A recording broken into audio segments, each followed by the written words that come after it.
Rosy, donc, qui a promis de faire remonter notre demande auprès de la direction générale de l'UNESCO. Chacun a pu s'exprimer selon son souhait, notamment donc, les présidents d'associations présents, les élus, M. Paul Molac, Mme Espagnac, Mme Allo de l'Assemblée nationale ou du Sénat, ou M. Latrubès du Conseil régional de Midi-Pyrénées, les différents présidents d'associations.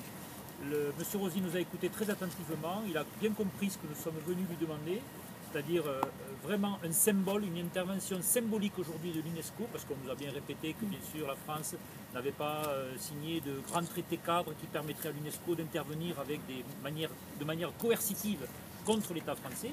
Ce n'est pas ce que nous sommes venus demander, nous sommes venus demander symboliquement un asile culturel, c'est-à-dire que l'UNESCO fasse savoir officiellement à l'État français que nous avons saisi aujourd'hui les Nations Unies, non pas les instances européennes, non pas une juridiction, mais les Nations Unies, pour ce problème culturel que posent les langues de France aujourd'hui. Dans effectivement ce calendrier très précis, très court, avec l'examen de la loi au Sénat, avec l'examen de la réforme constitutionnelle, nous avons quelques semaines devant nous.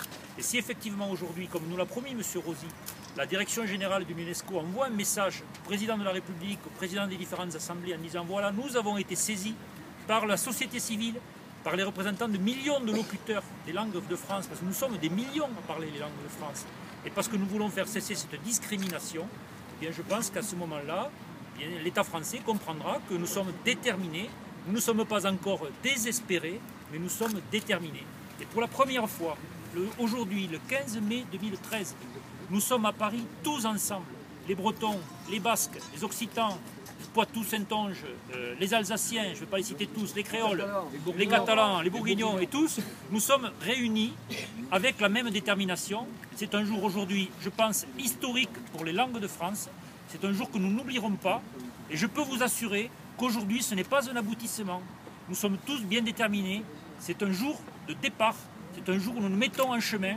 Et nous ne laisserons ce chemin que le jour où l'État français et la République française reconnaîtra le droit des langues de France à l'expression avec un statut légal qui nous protégera et qui nous permettra de continuer notre chemin avec des garanties. Parce qu'aujourd'hui, tout ce que nous avons pu faire, tout ce que nous pouvons faire, dépend simplement du bon vouloir d'un fonctionnaire ou d'un élu. Nous voulons ce statut légal, nous voulons ce cadre légal, nous voulons la révision de la Constitution et nous voulons la charte régionale, comme la charte européenne qu'on nous a promis, le point 56 de M. François Hollande. Nous ne laisserons pas tomber, nous exigeons le respect des promesses. Et je crois qu'aujourd'hui, tous les élus qui sont ici, notamment des élus de la majorité, qui travaillent aujourd'hui dans le sens du soutien du gouvernement, ont bien compris que ce n'était absolument pas à l'inverse des intérêts de la France, mais bien au contraire. Nous sommes tous d'accord pour dire que c'est l'intérêt de la France, et en plus la position de la France vis-à-vis des organisations internationales, sa position dans le monde, qui justifie le fait que la France aujourd'hui, tout simplement, mette un terme à cette discrimination. Je vous remercie, puis si les autres membres de la délégation veulent ajouter quelque chose, eh bien, ils sont bien sûr les bienvenus pour s'exprimer, pour répondre à des questions.